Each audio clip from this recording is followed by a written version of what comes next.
Ibtidaiyah memiliki 5 hukum. Idhar, idgham bi gunnah, idgham bila gunnah, kemudian ikhfa, iqlab. Nah, itu yang untuk nun sukun dan tanwin. Nah, ini ternyata dari sekian santri itu memang rata-rata belum memahami. Sekarang yang sudah masuk ke Al-Quran, yang sudah masuk Al-Quran, dia itu hanya bisa baca, hanya bisa baca, mengikuti pada saat penyelesaian Iqra 1 sampai dengan Iqra 6, ya, untuk membaca. Tapi dari sisi ilmu tajwid itu dibaca apakah idgham bi gunnah.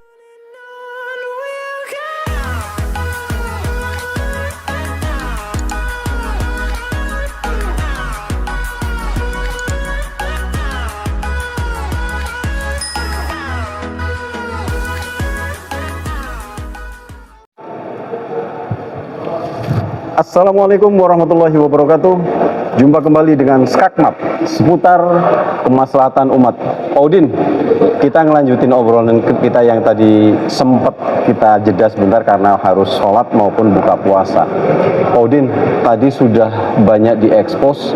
Kita bicara dulu nih masalah majelis ilmu yang ternyata perkembangannya itu jadi positif kemana-mana. Sebelum kita membahas lebih dalam, di majelis ilmu atau di majelis Iqra yang saat ini ada itu, berapa warga kita yang sudah mengikuti itu, Pak Udin? Ya, terima kasih. Terkait dengan jumlah santri yang sudah masuk di majelis Iqra, semuanya kurang lebih 40. Kemudian dalam keaktifannya itu adalah sesuai dengan tingkat kesibukan. Tingkat kesibukan. Kami tidak memaksa harus hadir dan harus ngaji. Nah, tetapi kami juga tetap dari pihak pengurus itu ada absen. Ya, kami absen walaupun manual, kita tetap yang hadir siapa-siapa dan seterusnya. Intinya kami dari Majelis Iqra, berapapun jumlah santri, kalau sudah masuk ke dalam jadwal yang sudah ditentukan, itu tetap kami ajar. Aktivitas di dalam kegiatan santri Iqra itu malam Senin, kemudian malam Rabu, dan malam Kamis. Itu aktif untuk pengajian, belajar atau tilawah Al-Quran, karena malam Selasa itu ada pengajian dari DKM, sehingga kami rest sementara. Kemudian dalam pencerahannya atau dalam pembagiannya, dari 3 malam aktivitas pengajian Iqra itu, sebulan sekali pada hari terakhir atau malam Kamis, hari Rabu malam Kamis, itu kami tetap memberikan pelajaran tambahan, yaitu ilmu tajwid. Ada tajwidnya juga? Ada. Jadi, tidak kayak tadi ya, yang metode kuno tadi apa, Pak? Iya, metode Baghdadiyah itu Baghdadiyah. Sementara tidak kami pakai, tidak kami terapkan. Karena ternyata itu ada hanya hafal di mulut. Iya, walaupun mungkin pada waktu zamannya itu yang paling efektif. Iya, itu waktu itu. Untuk saat ini itu belajar langsung membaca. Langsung membaca. Sehingga keaktifan guru di dalam kegiatan pembelajarannya itu tidak seperti di Baghdadiyah. Kalau Baghdadiyah mungkin hampir 100%. Itu yang aktif guru. Ya seperti yang tadi saya sampaikan. Alhamdulillah, diikuti oleh santri. Alhamdulillah, seperti itu. Nah, kalau di dalam metode Iqra atau metode Iqraati, guru itu pasif. Hanya memantau, mendengarkan. Jika ada kesalahan baru menyampaikan. Nah, itu seperti itu. Berarti CBSA ya? Cara CBSA. belajar santri aktif. Santri aktif, bukan CBSA cuy budak sina anteng. Tapi cara belajar siswa aktif. Santri aktif. Nah, santri aktif. Nah, itu seperti itu. Nah, kemudian selain tajwid, tajwid itu jelas kita memerlukan alat. Ya, kami sudah menyediakan alat, yaitu berupa buku. Ada Jadi buku. setiap santri itu punya buku, buku catatan. Buku catatan. Buku catatan untuk menerima materi ilmu tajwid. Kami gambarkan dari mulai dasar tajwid, mulai ahkamut tanwin wa nunis sakinah, ya, kemudian sampai ahkamul mim, ya. Apabila bertemu dengan huruf jaiyah itu ada berapa hukum. Nah, itu nanti kami gambarkan hukum nun mati dan tanwin apabila bertemu dengan huruf jaiyah memiliki 5 hukum. Idhar, idgham bi gunah, idgham bila gunah, kemudian ikhfa, iklab. Nah, itu yang untuk nun sukun dan tanwin.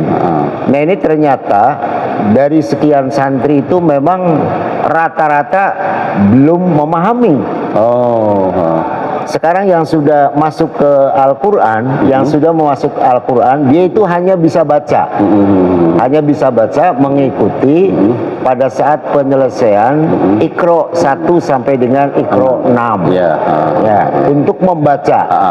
Tapi dari sisi ilmu tajwid itu dibaca apakah idgham bi gunah, idgham bila gunah, nggak ngerti, nggak paham. Makanya kami di situ di dalam proses pembelajarannya itu langsung praktek. Langsung praktek. Seperti misalnya bacaan idhar. Idhar itu dibaca dengan jelas. Dibaca dengan jelas apabila ada nun mati dan tanwin bertemu dengan 6 huruf. Hamzah, ha, kho, ain, rin, kemudian ha. Ada 6 huruf itu harus dibaca jelas. Nah, baru kami sampaikan, kami contohkan di papan tulis. Ini loh yang termasuk bacaan idhar. Bacaan idhar. Bacaan yang harus dibaca dengan jelas. Ya, alhamdulillah beberapa kali kami mencoba untuk pelajaran ilmu tajwid.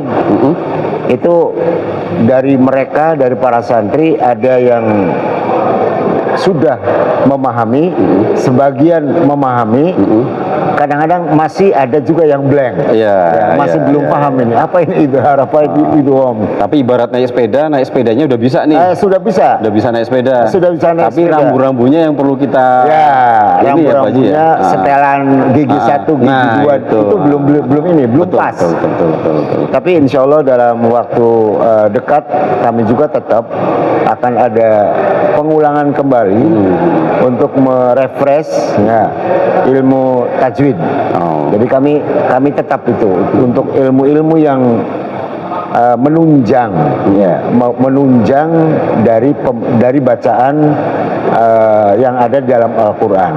Nah, itu untuk mengejar target warotilil Qur'ana tartila. Bacalah Al-Quran itu dengan tartil, dengan fasih, dengan fasih sesuai dengan ilmu tajwid. Misalnya sebagai contoh misalnya anharin, misalnya anharin jelas hanya ya. Nah, itu dibacanya jelas karena nun sukun bertemu dengan ha. Ha itu merupakan bagian dari huruf idhar yang 6 tadi. Nah, kemudian selain dari itu juga Pak Wawan, di dalam pengembangan di dalam majelis kita itu saya mencoba yaitu dengan menggunakan program tahfidz. Ada program tahfidz. Ada program tahfidz yang sama waktunya tidak ditentukan, tapi dalam sebulan sekali ada tahfidz, ada ilmu tajwid. Nah, tahfidz kami sudah bikin metriknya. Sebelumnya itu sesungguhnya sudah buat metrik. Mulai dari surat An-Nas sampai surat An-Naba. Nah, di situ ada nama surat, kemudian tanggal, baru paraf, kemudian keterangan, lulus, tidak lulus, hafal, tidak hafal. Nah, kemudian karena itu program itu udah lama dan mereka kelihatannya bukan rada sungkan sih. Mungkin malas untuk menghafalnya. Oh iya iya. Sehingga tertinggal. Ya, tertinggal dalam artian non aktif untuk sementara. Nah, nanti Mas Oi juga nanti bisa dibantu itu yang daftar nama surat juz 30 itu masih ada atau tidak, tadinya sih dipegang oleh masing-masing santri. Jadi masing-masing santri itu punya dua tanda bukti dalam kegiatan di dalam santri. Satu, tadi yang tilawah ngaji setiap harinya, yang warnanya merah. Kemudian yang kedua yang tahfidz itu warnanya hijau. Yang merah itu setiap kita mengadakan pengajian itu ditulis suratnya apa, halaman berapa, juz berapa, baru keterangan lancar. Apabila ditemukan di dalam bacaannya pada saat itu menurut kami itu kurang fasih, nah nanti oleh saya ditulis di situ TL, tidak lancar. Nah maka nanti untuk berikutnya diulang di ayat itu ya, dari mulai ayat berapa sampai berapa pada surat berapa. Nah itu seperti itu dalam rangka saya berusaha walaupun kita ngajinya sedikit, karena kami mengajinya itu kami target hanya satu halaman. Hanya satu halaman. Satu halaman setiap kali pertemuan ya. Ya, setiap action satu halaman. Jadi dari atas sampai ke bawah selesai. Halaman ya patokannya ya berarti. Ya, halaman. Ya, halaman. Ya, makanya kami menggunakan standar Al-Qur'annya yang sama. Oh iya iya betul. Ya. Supaya Waktu awal dari Al-Qur'an yang ada di masjid itu kami pilah Al-Qur'an yang sama, yang dulu di kalangan santri itu disebutnya dengan ayat pojok. Ayat pojok. Ya, ayat pojok. Ayat pojok itu setiap ayat yang di akhir di pojok itu pasti ayat. Jadi tidak ada yang nyebrang. Wa mimma razaqnahum. Kemudian yungfikunya pada halaman lain. Tidak. Tapi wa mimma razaqnahum yungfikun ada di halaman itu di ayat terakhir. Oh, itu untuk pembelian ininya. Nah, itu ciri-ciri ayat pojok. Jadi setiap akhir halaman pas di bawah itu pas ayat. Oh iya. Nah karena banyak juga nih Al-Qur'an yang mungkin beda tobak loh, beda cetakan, ya. Beda cetakan sehingga tidak sama ayatnya, tidak pasti terakhir itu ada di pojok. Nah itu yang saya sebut bukan ayat pojok. Nah itu kami pisah. Kemudian setelah itu baru Al-Qur'an silakan diberi kode, diberi nama. Kode masing-masing. Ya, ini punya ya. ini OI. Kemudian yang lu punya Pak Hadi, punya Pak ini. Jadi di Al-Qur'an itu sudah tertera masing-masing nama untuk memudahkan di dalam proses pembelajaran ketika kita tilawah sesuai dengan kajian yang sudah ada. Ini menarik nih pemirsa. Saya catat setidaknya ada 2 poin ya. Poin yang pertama tadi ya, ternyata di samping ada metode persuasif, metode kekeluargaan di situ, tapi dari situlah dituntut tanggung jawab santri.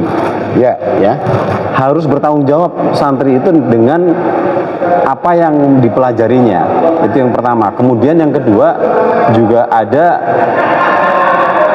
catatan administrasi. Tadi ada buku perkembangan siswa lah ya. Ya. Ada 2 tadi yang merah sama yang biru ya. Kalau kita berarti rapot sama inilah ya. Nah, ini berarti satu hal yang sudah tersistematis ya Pak Haji ya. Artinya walaupun ini non formal, ternyata kontennya itu juga sudah setara dengan pendidikan formal yang terukur. Ya, betul. Nah, ini ketika ketemu dinamika santri ini gimana Pak Haji? Kan tadi Pak Haji sampaikan kadang-kadang santri itu dinamis ya, sesuai dengan waktunya. Ya. Pertama dinamika dari santri itu memang yang namanya juga sudah lanjut usia. Iya, iya. Nah, sehingga memiliki pertama kesibukan, kemudian yang kedua kondisi kesehatan. Oh iya, iya, iya. Contoh sekarang misalnya Pak Haji Arman. Pak Haji Arman kesehatannya ya seperti itu, artinya dia merasa sekarang ini sedang sakit dan seterusnya, sehingga sudah beberapa kali tidak aktif untuk ngaji. Ya, tapi kami konsultasinya tetap. Oh iya, komunikasi berarti tetap. tetap komunikasi. Ya, maaf Pak Udin, saya belum bisa ngaji karena kesehatannya begini. Nah, kemudian yang kedua, seperti yang tadi saya ngobrol di luar, bahwa santri Iqra adalah sebagai pelayan masyarakat. Nah itu nih, menarik nih. Rupanya ada, kalau saya bilang ini pemberdayaan dan aplikasi lapangan ya. Ya, pelayan masyarakat, utamakan pelayan masyarakat. Ketika masyarakat itu membutuhkan kami, santri Iqra, santri Iqra harus siap. Nah, orang-orang atau masyarakat yang ada di Taman Kapuk Permai, ketika punya hajat, ketika punya kegiatan apapun di masyarakat, itu biasanya lapornya ke kami. Contoh, Pak minta tahlilan malam ke 40 harinya. Di mana Bu? Di rumah ini, blok ini, blok ini. Itu lapor ke kami. Nah, kemudian baru kami undang anggota Iqra. Anggota Iqra jumlah sekian orang itu untuk bisa menghadiri. Di samping secara japri kami juga mengundang kepada pengurus DKM. Dalam konteks undangan yang besar atau yang banyak, ya kan sebelumnya ada semacam permintaan. Pak Udin, saya minta untuk acara tahlilan minta 40 orang. Nah, 40 orang itu berarti indikasinya itu saya mengundang 50 atau 60. Ya, untuk sampai 40 hadir. Harus saya lebihin. Nah, sehingga kami merambat ke grup lain DKM, RW itu kami sertakan semua. Seperti misalnya almarhum Pak Jamal. Almarhum Pak Jamal itu kan kuotanya itu rata-rata 100 lah setiap kali undangan. Ya, 100 itu ya kalau dihitung berkat ya berkat lah. Dia siap untuk kurang lebih 100. Nah, sehingga kami semua anggota yang ada di grup Taman Kapuk Permai itu kami share.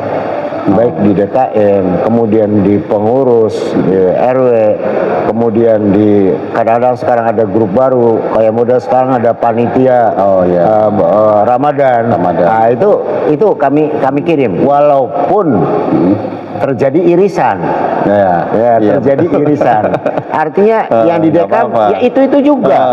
Kemudian yang di panitia Ramadan ya itu juga. Nah, itu banyak yang teriris, tapi ya tidak mengapa. Artinya semakin banyak untuk peringatan bahwa kita ini diundang. Nah, itu seperti itu. Ini saya melihat fenomena yang menarik nih pemirsa. Jadi kalau saya berpendapat secara pribadi ya, ini ada hal yang menarik yang menurut saya luar biasa. Jadi Pak Udin beserta santri Iqra dan beberapa atau dengan aktivis lainnya tentunya ini secara perlahan tapi pasti itu sudah mengubah paradigma Masjid Darul Muslimin ini dari yang semula hanya untuk ritual ibadah, tapi sekarang ini sudah menjadi pusgimat. Pusgimat itu pusat kegiatan masyarakat atau umat. Ya, contoh kalau tahlil kadang-kadang ada ya Pak Haji ya, tahlil yang di sini, kemudian akad nikah juga ada beberapa yang di sini, kemudian kegiatan-kegiatan lain halal bihalal ini memang dampak ikutan atau memang sudah pengalaman Pak Udin biasanya kalau sudah ada yang mempionir atau memandegani gitu, nanti akan masyarakat itu biasanya akan ikut, akan menyesuaikan kegiatannya itu, dan itu cukup membantu yang mungkin rumahnya mungkin karena satu hal banyak perabot agak terlalu sempit, mending digeser ke masjid. Itu tetap boleh dan dilayani ya Pak Haji? Ya, sebagai contoh yang tadi terkait dengan pelaksanaan atau untuk penempatan kegiatan permintaan dari masyarakat. Pak Imam Mugiono almarhum di depan, nah, itu mengundang untuk tahlil yang ke-7 dengan yang ke-40. Nah, kemudian dia dari keluarga almarhum untuk tempat di masjid saja. Jadi tidak di rumah. Jadi ada permintaan itu memang di rumah atau di masjid. Kalau di masjid berarti cukup dia membawa peralatan tadi yang berkat-berkat tadi, bawa ke masjid, tahlilnya di masjid, praktis. Kemudian dulu ada akad nikah yang saya lupa itu beberapa kali yang acara akad nikahnya tempatnya di masjid, tidak di rumah. Dengan alasan katanya untuk mengambil berkah. Ya, mudah-mudahan kalau di masjid setelah nanti akad nikah selesai menjadi suami istri yang bahagia, sakinah mawadah warahmah, ya, betul, atas keberkahan di dalam pernikahan di masjid, betul, seperti itu. Dan kemudian mereka atau dari masyarakat sendiri kadang-kadang memang juga memerlukan kami. Kami siap untuk melayani kegiatan seperti tadi. Acara akad nikah saya suruh jadi MC, kadang-kadang saya suruh jadi perwakilan dari pihak perempuan, kadang juga saya sebagai penjemput dan seterusnya.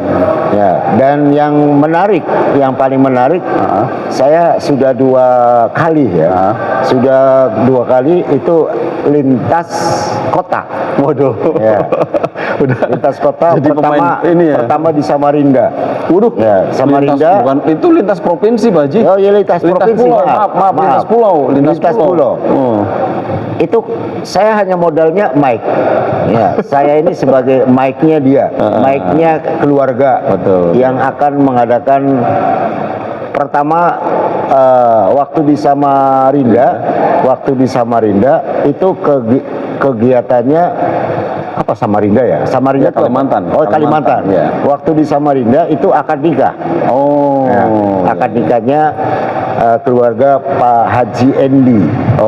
Yang di Blok G. Ya, betul. Nah, Pak Haji Endi punya laki-laki, kemudian perempuannya, menantunya itu dari Samarinda. Ya, kami di sana diberi fasilitas nginep di hotel kurang lebih 3 hari. Kemudian saya juga bisa naik pesawat kan gitu kan. Nah, itu ya karena gara-garanya yaitu untuk mewakili perwakilan dari keluarga. Kemudian yang kedua itu keluarga Pak Haji Surunata. Nah itu ya waktu itu waktu lamaran. Ya, waktu lamaran itu di daerah apa itu ya? Saya suka lupa. Bukan Kalimantan. Di Jawa apa di luar Jawa? Di luar Jawa. Oh, di luar Jawa. Ya, itu juga pernah ke sana. Nah itu tetap ikro masuk, Pak. Ya, artinya perkembangan ikro. Nah, ternyata sebagian jamaah kita yang ada di Darul Muslimin itu adalah para santri ikro.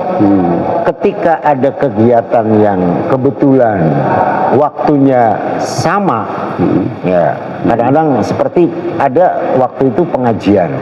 Ada pengajian pas kami juga sudah diminta untuk di masyarakat dalam rangka tahlilan itu. Tadi yang malam Senin, malam Rabu sama malam Kamis ya? Ya, itu kan pas bentrok kan. Ya. Nah kegiatan di sini ya tidak berjalan.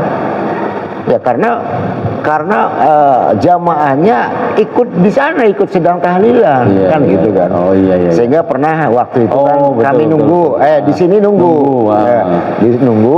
Nunggu di sana selesai baru ke sini.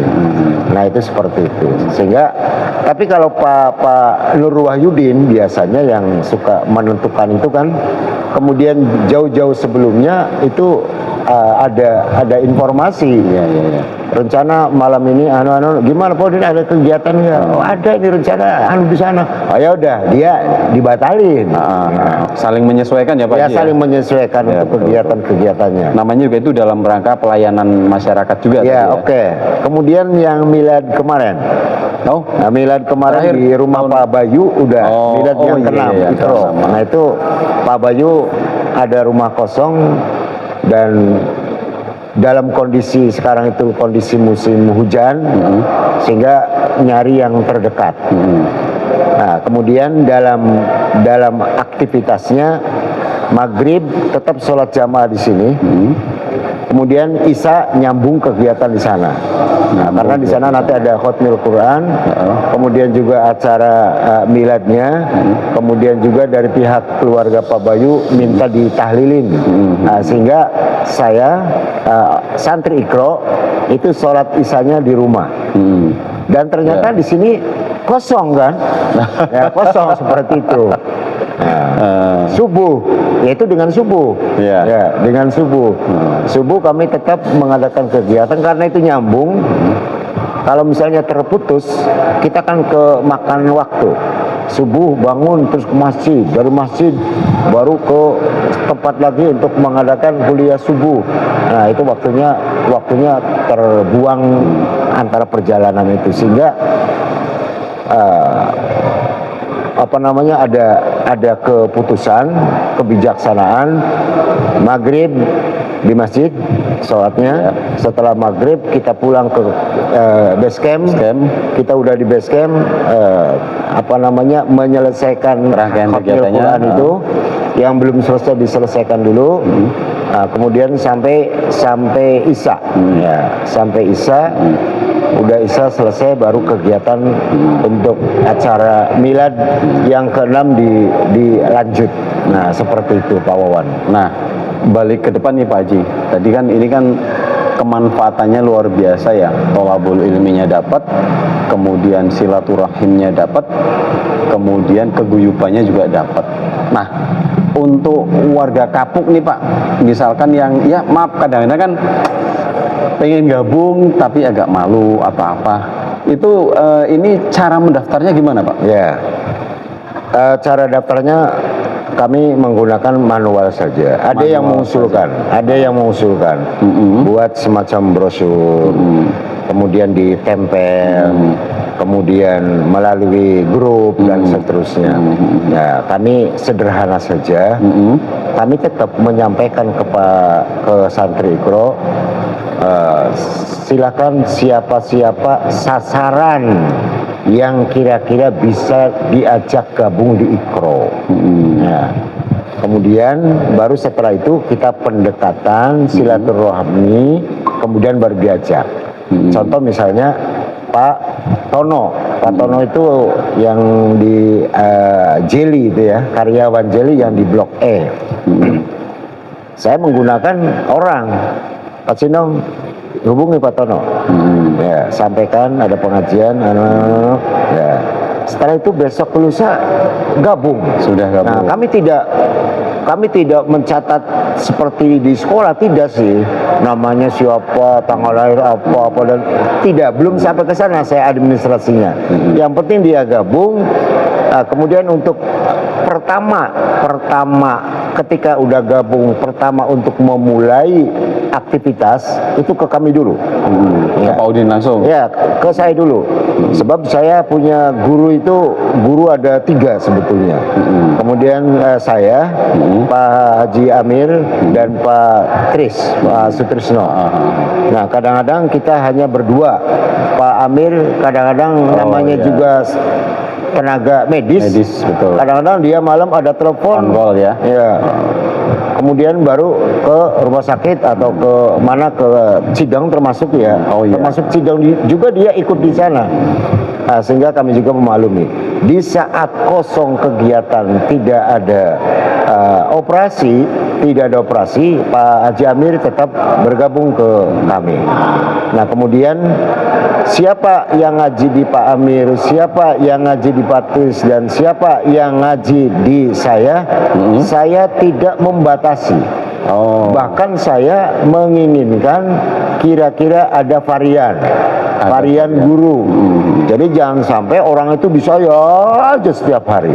Silakan ke Pak Haji Amir, silakan ke Pak Patris. Ya. Jadi supaya minimal ada pengalaman lah ketika kita belajar ke Pak Udin bagaimana, ke Patris bagaimana, ke Pak Haji Amir bagaimana, ya. Nah, sehingga alhamdulillah ketika ngobrol bertiga, katakan namanya Fulan lah, aduh Fulan sekarang udah bagus. Ya. Coba menurut Pak Udin apa itu kekurangan Fulan? Ya, karena dia pernah ngaji ke saya juga. Nah, Pak Amir menyampaikan Fulan tuh ini tinggal fasihnya Nah, kemudian Patris si Fulan itu begini. Nah, dari masing-masing pengamatan hasil pembelajaran itu, nah baru kita bahas. Nah, itu seperti itu. Dan alhamdulillah ternyata santri-santri kita itu karena memang sudah bapak-bapak, sudah bahkan udah ada yang pensiun, ada yang cepat, ada yang memang lambat. Yang saya maksud lambat itu ketika masuk ke Iqra 4 umpama halaman 5, ya. Kemudian sudah dibaca pada malam hari ini. Kemudian saya tulis TL tidak lancar. Besok malamnya masih suka lupa yang dibaca Masih tadi. suka lupa. Nah, karena saya maklum. Ya. Aduh pusing ya. Saya padahal kemarin udah bisa kok, sekarang lupa lagi. Kuncinya itu sebetulnya gampang. Ya. Apa itu? Kuncinya itu harful hijaiyah itu dia tidak memahami betul. Ya. Yang suka keliru itu kan antara kho jim, kho titik di atas, jim titik di bawah. Ya. Kemudian antara tha, sya, ya, so, do, go. Nah ini sebetulnya ada di jilid 1 ya, ada di jilid 1. Nah ini yang saya maksud itu adalah baru masuk ke dalam kategori dasar, masuk ke dalam makhorijil huruf. Makhorijil huruf itu keluar masuknya huruf. Kho, ya, ha, ya, ha. Nah itu kan qaf, kaf. Nah itu harus paham betul. Kemudian yang kedua, ketika masuk di jilid 4 itu kan sudah mulai merangkai, sudah mulai menyambung ke dalam satu kata. Nah kalau kemarin misalnya ini Budi, nah nanti udah menyambung ini Budi. Nah seperti itu. Ya. Kemudian misalnya lafaz di dalam Al-Qur'an, ya.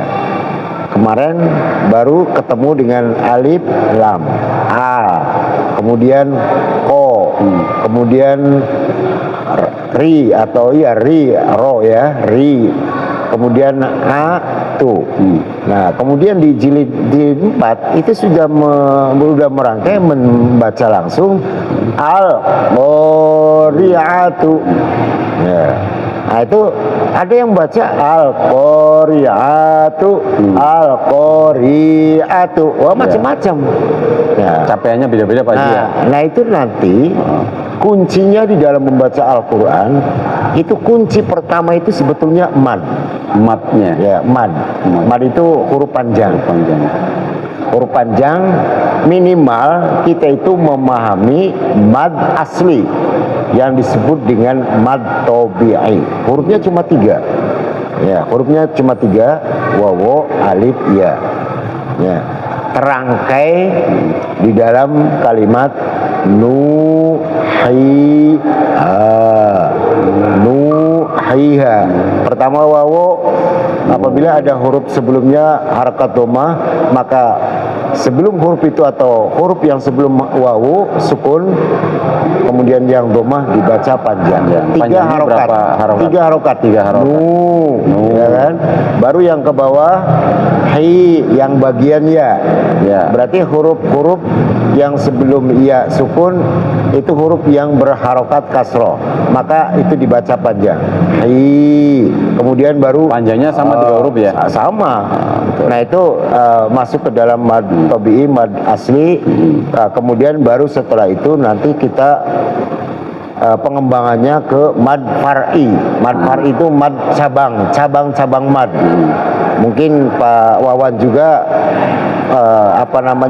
ingat ya, ada yang disebut dengan misalnya mad aridis sukun, mad wajib muttasil, mad wajib munfasil, wah macam-macam. Nah itu yang rada rumit ya. Pengembangannya ya Pak Haji? Ya pengembangannya itu. Nah, betul. Ini Tapi kalau intinya modalnya 3. 3 itu ya, waw, alif, ya, Ya, tadi ya. seperti itu. Nah, Pak Haji, ini agak flashback tadi ke belakang ya. Dari santri-santri ini kan progresnya masing-masing sesuai dengan kemampuan. Tapi sebenarnya tidak hanya semata itu saja. Dengan santri-santri ini datang dan mau belajar, mengaji dan mengkaji aja, ini sudah sesuatu yang luar biasa ya.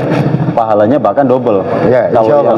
Insya Allah. Nah, saya lihat juga Pak Haji ini guru yang mengalah, karena saya lihat beberapa santri-santrinya yang sudah berhasil dalam tanda kutip itu diberikan ujian lanjutan, kalau istilah saya Pak Haji ya. Itu biasanya jadi imam kayaknya Pak Haji ya. Ya. Itu sengaja kayaknya. Iya. Oh gitu. Ya. Jadi naik ini ya. Ya. Tadi kan jadi semacam pengajar. Ya. Nah, setelah jadi pengajar lulus, kemudian diberikan kesempatan lagi untuk mengembangkan kemampuannya. Saya tidak merasa gengsi ketika ada santri yang lebih dari saya. Ya, sebagai contoh misalnya untuk pembiasaan ujian tadi, untuk peningkatan kompetensi, peningkatan kompetensi yang dimiliki oleh masing-masing santri. Jadwal saya di dalam mengimami sholat wajib, nah itu kami sengaja. Ya, pertama ibad maju. Saya tidak mau mengganggu jadwal orang lain. Tapi jadwal saya yang jadwal saya imam itu diganti oleh ibad. Dan sekarang ibad prospeknya cukup lumayan. Bagus. Ya, udah bagus. Jadi beberapa guru termasuk Pak Haji Amir itu awalnya itu adalah membadali saya, mengganti saya. Saya biar jadi makmum. Tapi santri saya ini harus hebat dan harus lebih hebat dari saya. Ya. Itu kebanggaan guru di situ ya. Oh iya. Keberhasilan. Ya, jadi bukan santrinya ya. Bukan mengkat. Bukan merasa tersaingi. Ketika saya lulus S1, murid saya ini harus lulus S3 kan gitu kan. Masya Allah. Nah, itu suatu kebanggaan. Ketika saya tidak pernah menjabat jadi kepala sekolah, tapi murid saya, alumni saya harus lebih dari saya. Nah, seperti misalnya saya di sekolah itu kan, ada murid saya yang sudah menjadi kepala sekolah di SMK, di suatu SMK. Nah itu merasa bangga, saya itu senang sekali.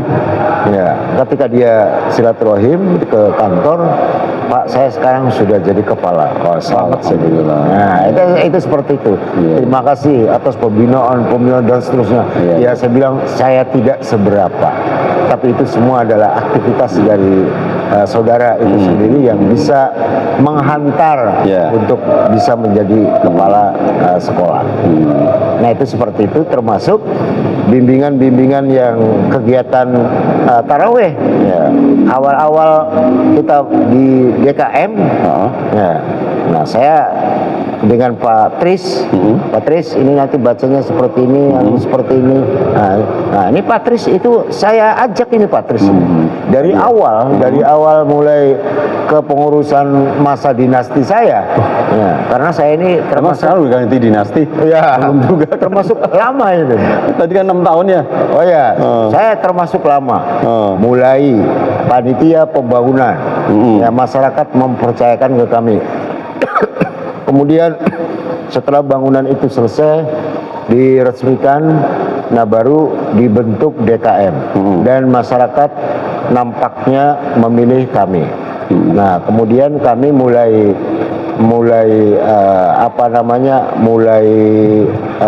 bukan keluar sih, mulai ingin ada regenerasi. Saya 2010 2011 dari tahun 1998 ya. Jadi ya kebayang berapa tahun itu, kurang lebih sampai 11 tahun. 11 tahun saya pegang, karena waktu itu sih memang pilihan tetap ya. LPJ saya setiap tahun ada LPJ, setiap akhir kepengurusan LPJ tetap ya. Tetapi kadang-kadang masyarakat masih mempercayakan ke kami, ya kami lanjut. Setelah dari kami baru ke Pak Haji Khomeini di tahun 2011 Haji Khomeini, kemudian 2 periode kalau nggak salah, lanjut Pak Haji Tamsik. Pak Haji Udin dulu, Pak Haji Ade dulu atau Pak Haji Tamsik dulu? Tamsik dulu. Oh, Pak Tamsik dulu. Pak Haji Tamsik, setelah Pak Haji Tamsik baru ke Pak Haji Ade. Jadi kalau diruntut itu untuk ketua DKM baru 1, 2, 3, 4. Pak Udin belum kena undang-undang 2 kali periode ya waktu itu. Iya, masih undang-undang kemaslahatan masyarakat. Iya, kemaslahatan umat ya. Nah itu seperti itu Pak.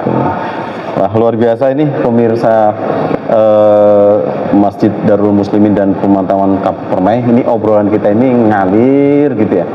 Tapi setidaknya Pak Udin, kalau saya memberikan substansi dari obrolan yang disampaikan oleh Pak Udin tadi, memang ada hal yang sangat substantif di sini ya, yaitu bahwa ketika majelis Iqra itu sama dengan majelis ilmu dan lain sebagainya itu, maka dari majelis itulah Allah akan mengangkat derajat orang-orang yang beriman di antara santri-santri itu. Nah, berapa derajat itu wallahu alam. Allah yang akan memberikannya. Dan yang paling substansi lagi bahwa dari belajar ilmu tadi Pak Udin memberikan ilmunya, memberikan waktu, tenaga dan pikirannya itu, maka santri-santri itu dengan ilmu yang diketahuinya itu akan mengetahui apa itu hakikat ya.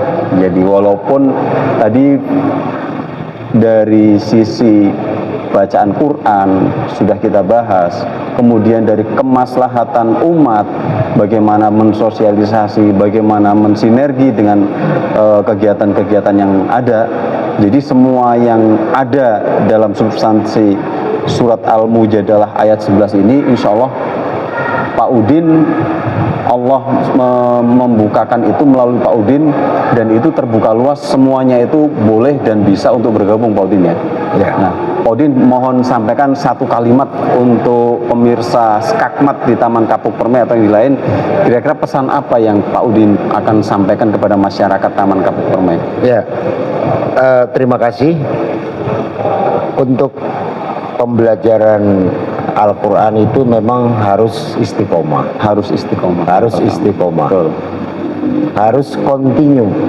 Jangan merasa bosan untuk belajar Al-Quran dan juga secara umum untuk belajar. Karena kewajiban kita sebagai muslimah ini untuk belajar, kewajiban belajar mulai dari lahir sampai ke liang lahat. Jadi walaupun kita usianya 70-80, melihat hadis talabul ilmi faridatun ala kulli muslimin wa muslimah, utlubul ilmi walau bisin, talabul ilmi minal mahdi ilal lahdi. Dari mulai geongan sampai ke liang lahat, itu berarti tidak statis, tidak terhenti, tapi tetap dinamis untuk selalu bertolabul ilmi, baik langsung maupun melalui media cetak atau elektronik. Jadi sehingga saya menghimbau kepada masyarakat semuanya bahwa belajar apapun, termasuk untuk tolabul ilmi tentang keagamaan, ini harus dilaksanakan dengan kontinu, dilaksanakan dengan istiqomah. Jangan merasa malu bahwa kita ini sudah tua, sudah lanjut usia, sehingga cukup ya bagi anak-anak muda saja yang belajar, tapi kita yang sudah tua juga masih tetap dituntut untuk selalu bertolabul ilmi. Masya Allah, luar biasa. Dan tadi juga ini ya, Pak Haji Udin mengingatkan juga untuk para santrinya, kalaupun yang sudah bisa, jangan berhenti untuk terus belajar. Ya, Jangan pernah merasa bisa. Jangan pernah merasa bisa, karena ada beberapa jamaah kita yang kelihatannya saya ini udah bisa, saya nggak perlu ngaji. Ada beberapa santri yang awal ngaji ke saya, kemudian berhenti. Nah, kemudian hasil yang dari kami itu belum maksimal, masih menggunakan seperti biasa kemampuan yang bersangkutan pada saat mengaji atau aktivitas dengan yang lain, sehingga tidak ada perubahan, tidak ada kemajuan. Nah, ini merasa bahwa kami ini udah bisa ngaji, tapi belum benar bacaannya.